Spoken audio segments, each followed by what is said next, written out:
What's going on, everybody? Welcome back to the Absolute Auction Podcast. I'm your host, Ryan Miner. With me is my good friend, Adam. And Adam, we are back again. Another great episode coming on. This one we'll be talking about our favorite team builds and strategies going into the 2025 fantasy football season. Adam, what's going on, my friend? How you been? Good. I thought we had a really great episode last week. We've got a good one teed up for our viewers today, and I think another good one coming up next week. So looking forward to it. Yeah, and like Adam, as we said last week, or as I said last week, you've been hosting all these mock drafts, the 1QB, Superflex. So you've seen multiple builds going on, and then you've been posting on the AAV on the Faceoff Sports Network's website.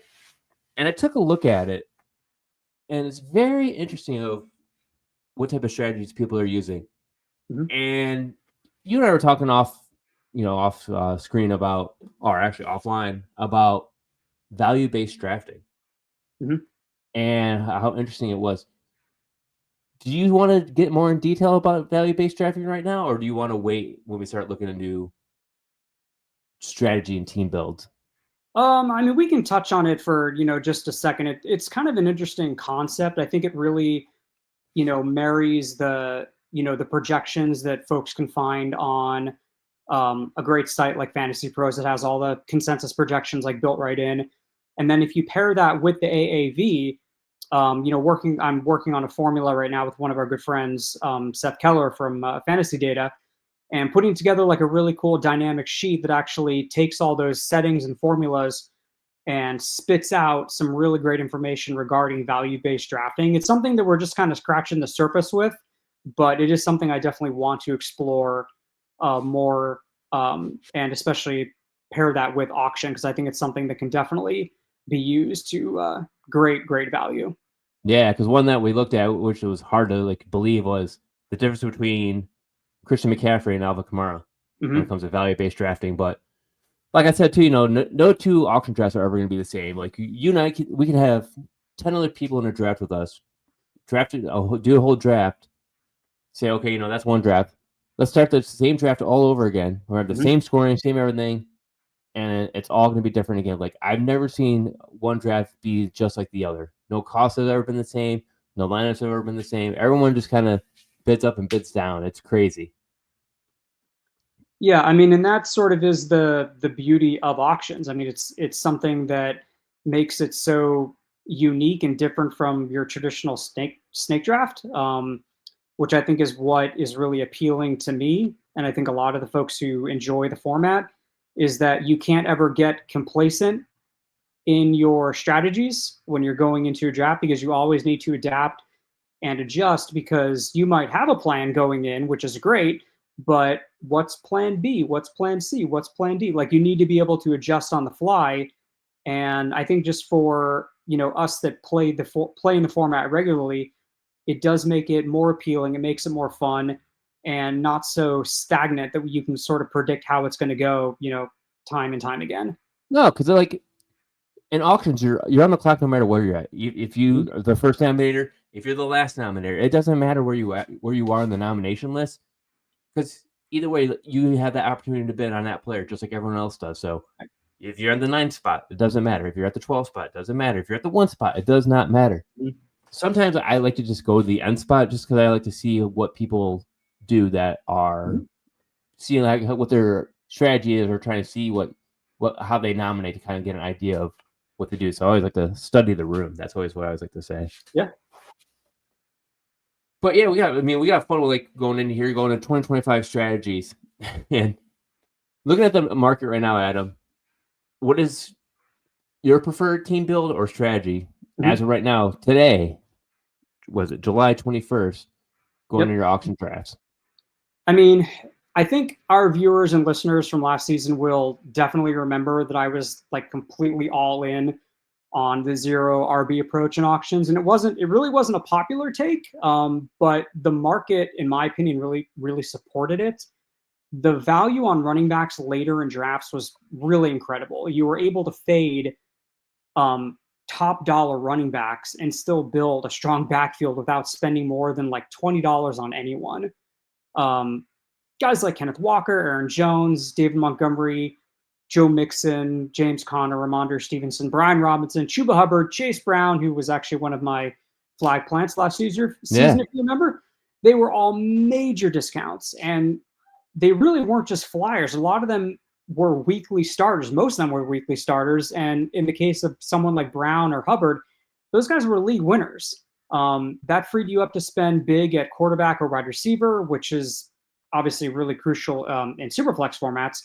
And you were still able to assemble depth at the running back position. So zero running back, I wasn't really trying to be cute or anything like that. It was really just about exploiting and seeing where the value was. For this year, yeah. So for this year, however, I think I've done like a complete 180. I'm leaning really hard towards a zero wide receiver build, or at least a modified version of it, because the value at wide receiver, it's just wild. You've got DK Metcalf, Cortland Sutton, Jalen Waddle, guys like Chris Olave, Calvin Ridley, who I'm super high on, Stephon Diggs, another guy I'm high on, Jerry Jeudy. Those guys are all going for under $20 right now if you look at the current AAV. And that's just like unreal for wide receiver 1 or wide receiver 2 caliber guys. And that's not like an exhaustive list by any means. There's a whole tier of similar names. So with that kind of depth, I'm happy to spend early on elite running backs and quarterbacks, and then really like circle back and scoop up the discounts at wide receiver. So I think last year the value was at running back, but this year it really looks like it's at wide receiver. And that's how I feel this year. Like the value is really at wide receiver. So like I always like to say like my strategy this year is zig when everyone's zagging. Mm-hmm. And I tried it last year where, everyone was heavy on wide receivers. And we, I did a league together. We did the listener league together. And I was like, you know what? I'm going to zag on this one just to see what happens. And I went running back heavy. And the value on running back was so much better than the value on wide receiver that it hit and it bolstered me up. But I waited too long on wide receiver. So I didn't get the proper depth at wide receiver that I thought I got. Because I was like, you know what? I'll play the zero wide receiver and just get, hopefuls that that could be solid wide receiver 2 and just put that all in my wide receiver 1. So I had like multiple wide receiver 2s in my wide receiver 1 slots, but the running backs is what bolsters me up, and then having Josh Allen is also another way to bolster. Mm-hmm. Yeah, and if you went for a an approach like that, you were able to get a top tier quarterback, especially if you were sort of waiting on some of the later guys. And this year, I kind of feel like, again, the value at wide receiver is just out of this world right now.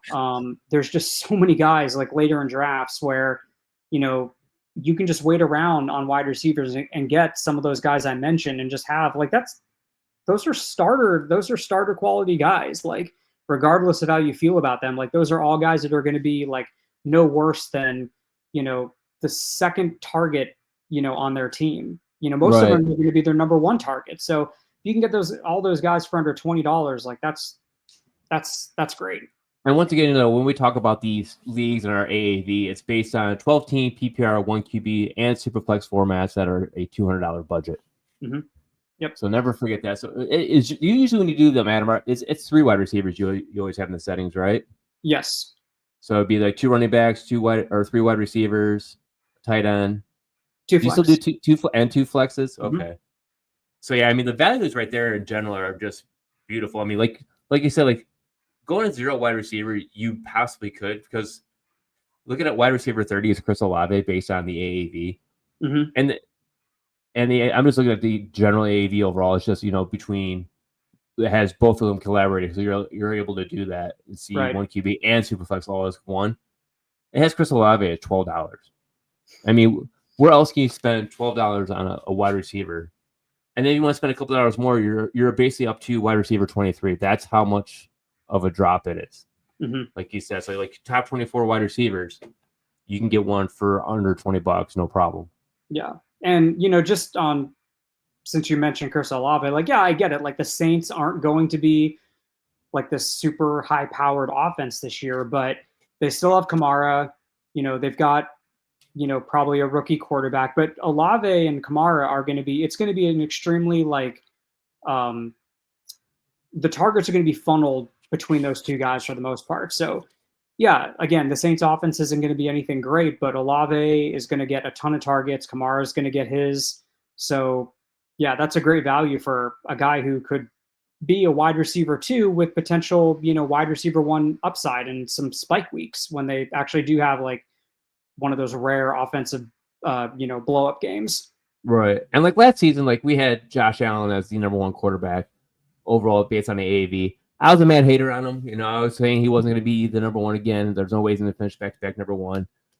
I ate crow on that one, and I also had him in a couple leagues. So, just because I say I don't like him doesn't mean I'm not going to get him if I can't get him for a good value, which I ended up doing in one of our drafts because it's all based on when the nomination happens, how fast does everyone want to spend it? If it's early, sometimes people don't want to spend. I was able to get them early because no one wanted to spend that fast. Yeah. But looking at quickly, like at the quarterback values, like even their values are great still. Like this is almost like a good year to say like great or late, same as like you can say with tight end. So say like you got Josh Allen, Lamar Jackson, Jaden Daniels, Jalen Hurts. I say that'd be a tier to itself because they're all rushing upside quarterbacks. And then, then you have Joe Burrow, Patrick Mahomes, more gunslingers type thing that's more sit in the pocket. Patrick Mahomes doesn't run as much as he used to, but, we could look at a bounce back. And then you have Bo Nix, Baker Mayfield, Justin Fields, Kyler Murray. And those running back values are like so cheap. Yeah, I mean, Josh Allen, if people are going to spend up, all right, I can see that. He's had a max of almost $60.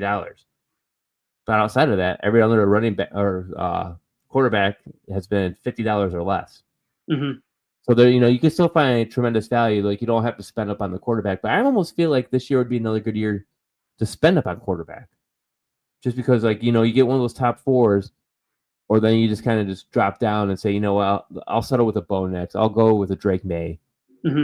Just because like I like the rushing upside.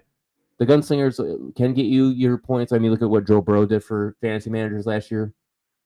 But that rushing upside, man, is what definitely gets you a lot of the points. Yeah, how do you feel about the quarterbacks in general?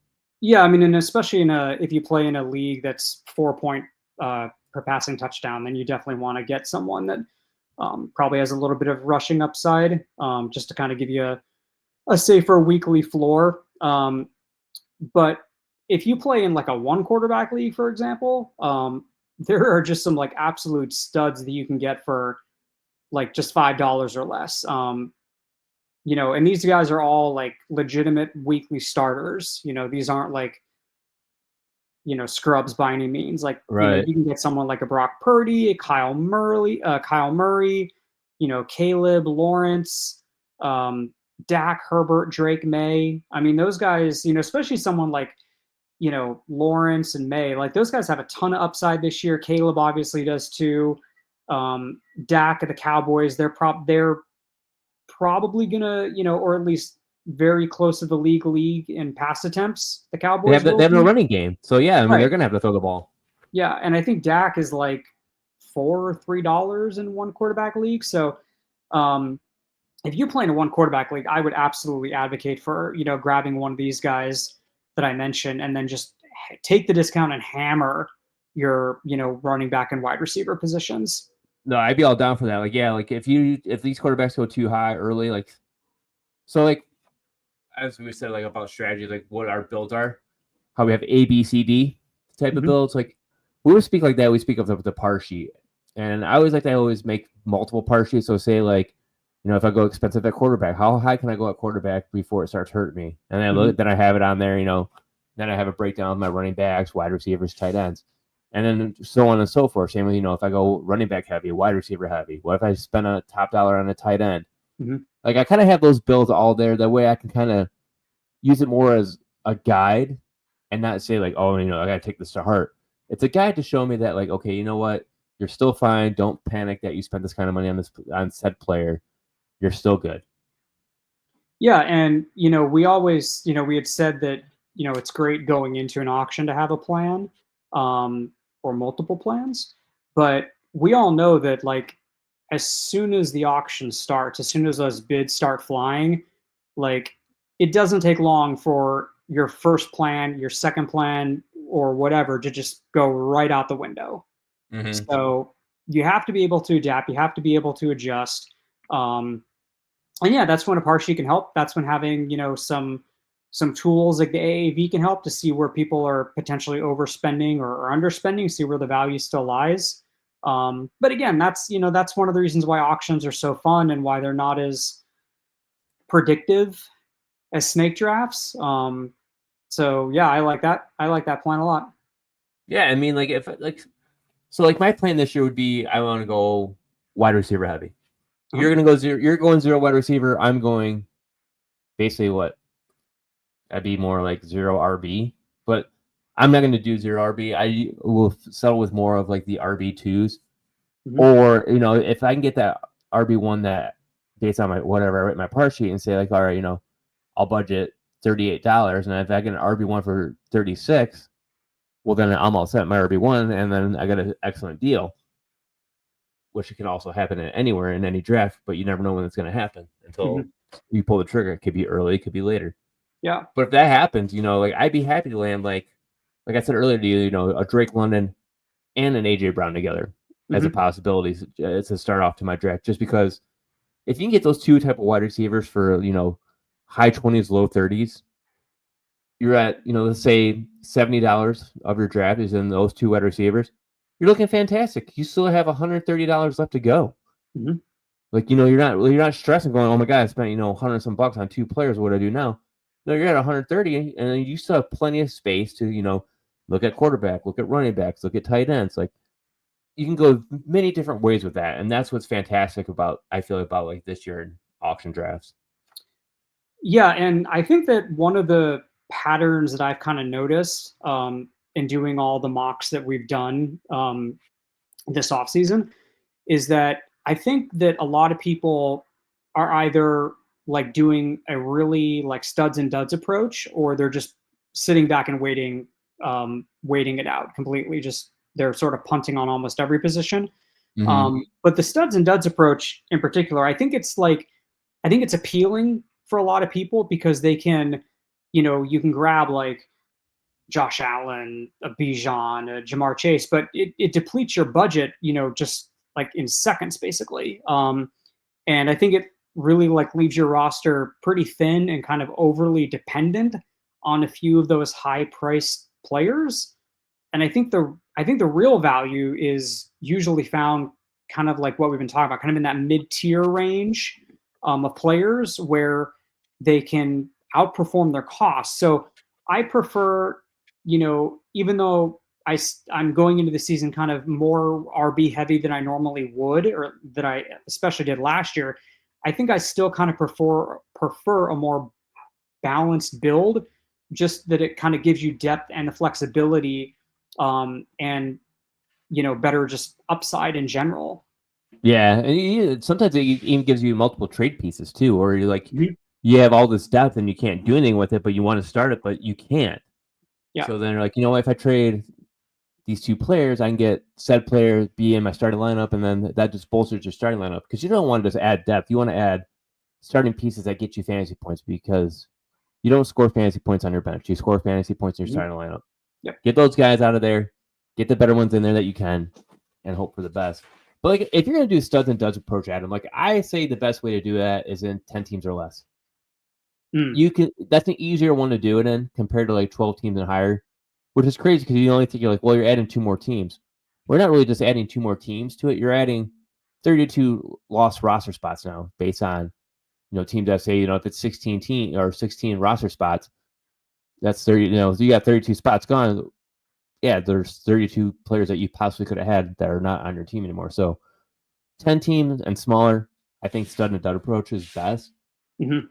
12 team and higher, I like my preferred team build is to try to say like if I can, let me see if I can get an RB1, wide receiver one, and one of the top end quarterbacks, and go from Mhm. there.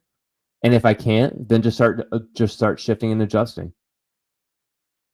Yeah, and in a 10 team or less, I think auction drafters will probably, just because there's more players available, less and less, less teams, just because there's less teams, so there's more players kind of just available overall.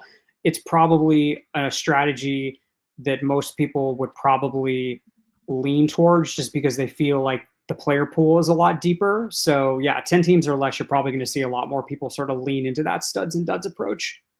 And plus, like looking at this year, like looking at the AAV and just looking at the tight end position, how drastically it falls from Brock Bowers to Trey McBride to George Kittle, and then it just drops massively. And Mm-hmm. Brock Bowers, man, like he is getting to be way too high. Yeah. He's pushing. I mean, yeah, he's great, but as we said in our last episode about he'd be that great, but at that cost, like Mm-hmm. the chance of repeating that is very hard.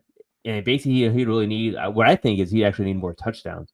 Does Geno Smith get him the touchdown he needs? If he's pushing 8 to 10 touchdowns, then the value would be worth it. But if he keeps 4, 5, 6, is it Mm-hmm. really worth it at that cost? And then to go from Bowers to tight end 4, who's Sam Laporta, you're almost talking about not 28, $18 difference Mm-hmm. in cost from tight end 1 to tight end 4. That is huge. Yeah. And like there's so many tight ends that are you can get for less than $10. TJ Hawkinson, Travis Kelce, Johnny Smith, but that was all because he was at Miami at the time before he got traded. Mark Andrews, Evan Ingram, David Njoku. Like the list goes on. We talked last week about Brenton Strange as being like a nice later end tight end to get. Mm-hmm.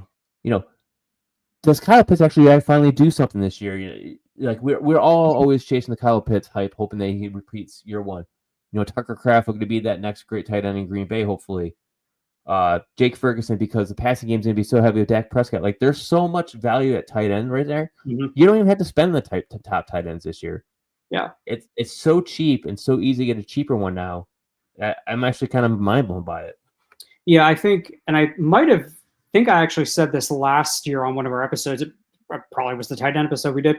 That I feel like tight end there's been so much more depth recently than there has been in recent years. I mean, if you remember a couple of years ago where it was Gronk and it was Jimmy Graham, and like that was it. If you missed out on those guys, like you just punted the position completely. Now there's just like you just named them. Like there's 10, 15 guys that are like legitimate fantasy players.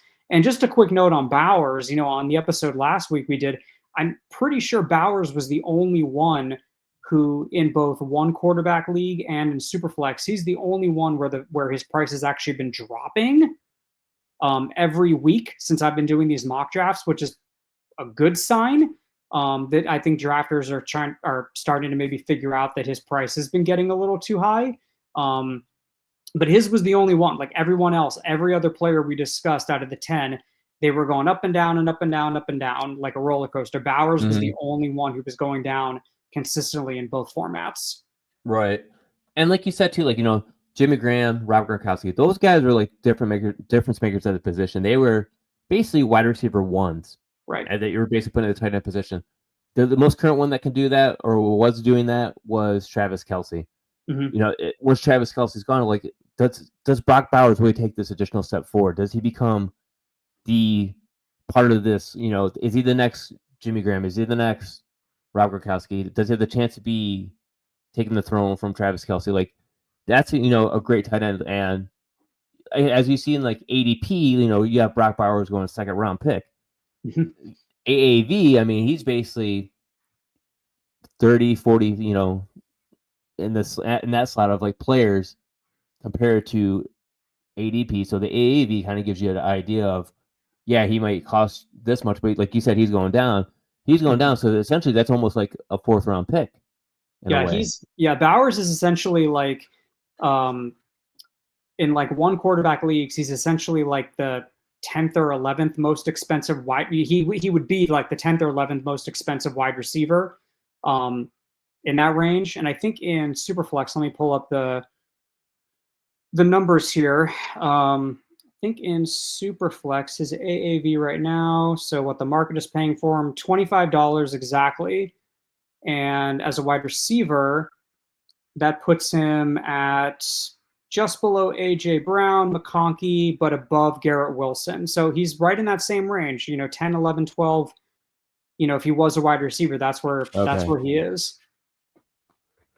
So yeah, I mean, so you're expecting to return that type of value. Like, and I almost see like Trey McBride return that value better just because of touchdown upside. Like, touchdown progression. I'm never going to say regression. You're going to progress. You're going to get better. It's a better chance of getting touchdowns. So progression. Right. So 2, if he goes to 5 or 6, I think he'll definitely I think he has a better chance of the hype. Brock Bowers, who knows? Yeah.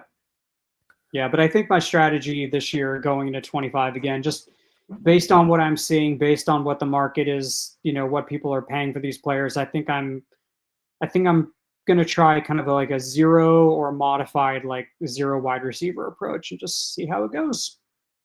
All right, so we kind of been hitting on that, what our kind of auction strategy would be, but what type of sort of like auction strategy would you recommend for this season? Do you I still think recommend the 0 wide receiver?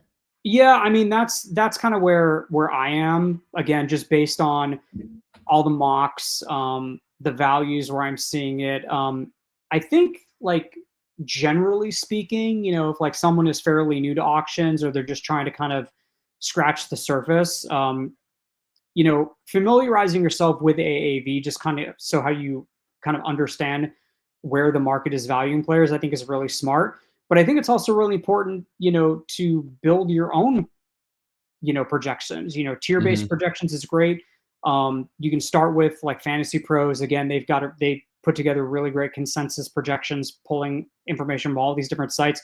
But also, like, again, don't be afraid to use your own gut and your own intuition about things. Like tiers can help you spot positional drop-offs and kind of structure your value um, around that. But when you're doing tiers, like if you notice a significant drop in projected points from one player to the next, like that's kind of a natural place to draw your tier break.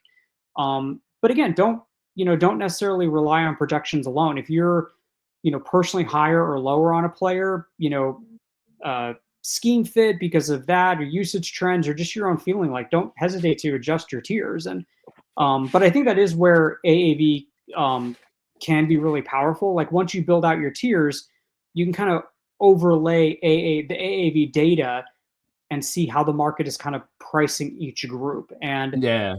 you might notice that if players in the same tier have different prices, that could be a sign that some might have really good values. But on the flip side, if everyone in a tier is going for more than they're worth, that's probably indication that you should spend your money elsewhere. But I think that if you combine your tiers with AAV, you're not just drafting on talent, you're also thinking about price.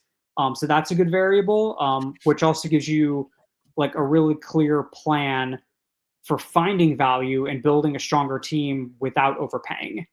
Exactly, and that's like one of my favorite strategies to build with is building with a tier sheet.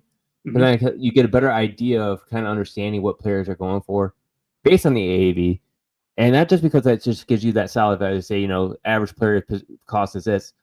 I usually like to put in quotations the min and the max. Mm-hmm. What's the max this player's gone for? What's the minimum this player's gone for? That way you kind of have it on your sheet and say, you know what, based on that, I'm gonna drop him. I'm gonna move him up a tier because he's going for so much. Mm-hmm. People are gonna want that guy. But, this guy could be just as good, if not cost us, give back the same amount of fantasy points, and he's a hell of a lot cheaper. Yeah. So like understand like when you build your tiers, you build your tiers the way you want to build your tiers. Ed and I have our own tiers, and you could put them side by side, and they're both gonna be different. Because and that's how it should be. Like if I draft based on my tiers, and you draft based on your tiers, we're gonna have different values on it as we go through the draft because you'll be like, oh yeah, I'm gonna spend on this guy. I'm like, well, why would you spend that little? Like you should spend more on this guy. And you're like, why would I spend that kind of money when I can do the same value down here? So Right. that should be another fun episode we should actually look into doing is how to build tiers and understand it better for people because that's definitely a question I've gotten of Yeah. I mean, how to use tiers. yeah, I mean, in like last year, again, I was really high on Chase Brown. He probably was in a tier, on my tier sheet that was a lot higher than probably most people had him. Yeah, he could be in tier 8 on my sheet and the tier 2 on yours. Yeah, I mean, he wasn't that high, but yeah. But but I'm just saying in general, yeah, yeah, no, that's a great example. I mean, and again, like I'm really high on Calvin Ridley this year. Maybe he's like a tier 6 receiver in the consensus, but for me, he's probably going to be closer to like a tier 4. Yeah. So again, and it's just based on, my own feelings, my own research that I've done, um, just things like that. I mean, so it doesn't, build your tiers how you want. It's a really fun exercise to do.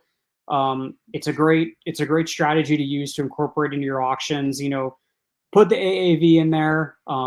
Pair those two together, and I think it'll just make it even stronger. Yeah, and then build multiple part sheets with these. Like when you Mhm. want to do these strategies, when we do this part sheet and you're trying to put your strategies together to understand what type of strategies you can do or what possibly you could do, try that out. But first, like, the best thing to know is know your league. If you know your league, you can kind of figure out like what type of drafters each one are. Like, you have your silent assassin who will wait till the last second and throw out, a bid on it, or someone who just sits there and just kind of just watches everyone. And then you have the guy who just blows it all like right away. Mhm. You kind of sometimes you can almost let the draft just kind of fall to you, but Mhm. don't be afraid to bid. Like, you're always on the clock. So I'd say the best strategy is do multiple par sheets. Don't use it as a Bible saying, "Oh man, I can't spend this. I have to spend no more than this." Spend it and adjust it. And we've done that on an episode, Adam, where you even showed, if you spend a little bit more, you adjust somewhere. Where are you going to adjust that? Where do you want to take that extra cost out of? Mhm. So, Yeah. like the best general strategies are like there's many different ways of doing it. Mhm. Yeah, and ultimately though, like, fantasy is supposed to be fun. If you've got a great feeling about a guy, get him. Get your guys. If you end up spending a few extra dollars because you wanted to get someone and he was, in a tier higher, who cares? Just get your guys, adjust on the fly, adjust your par sheet. But ultimately, you can, make all these strategies and have these plans. But again, you just got to be able to adapt and on the fly, and which again is why auctions are so fun. Yeah. And auctions are the only, I feel like these are the only drafts truly where these strategies work. Where if you really want to build zero wide receiver, zero running back, late round quarterback, like, because I hate when people say, I went late round, or I went zero RB. Zero RB is saying you're waiting till round 5. Hmm. Your last year zero RB would have been like waiting to round 8. Hmm. If you're trying to base it on draft, not very many people are going to wait to round 8, 9 to get a running back. Where auctions are like, it allows you to do it based on cost. Hmm. So you're able to add more depth. If you want to go zero RB, you're going those later running backs and just building the depth on them. Right. So it's definitely true strategies. I feel that it can only work in auctions more than any other draft. I think so. All right, Adam. I think that was a great episode. I think that's gonna do it for us today, though. Yeah. Short and sweet. But yeah, we definitely got more episodes coming out. If you guys want to reach out to us, hit us up on Twitter. Adam at Always Auctions. Me, Ryan Miner _FFB. Or even feel free to email us at absoluteauctionpodcast@gmail.com. For Adam, I'm Ryan. This is the Absolute Auction Podcast. We'll catch you guys next time.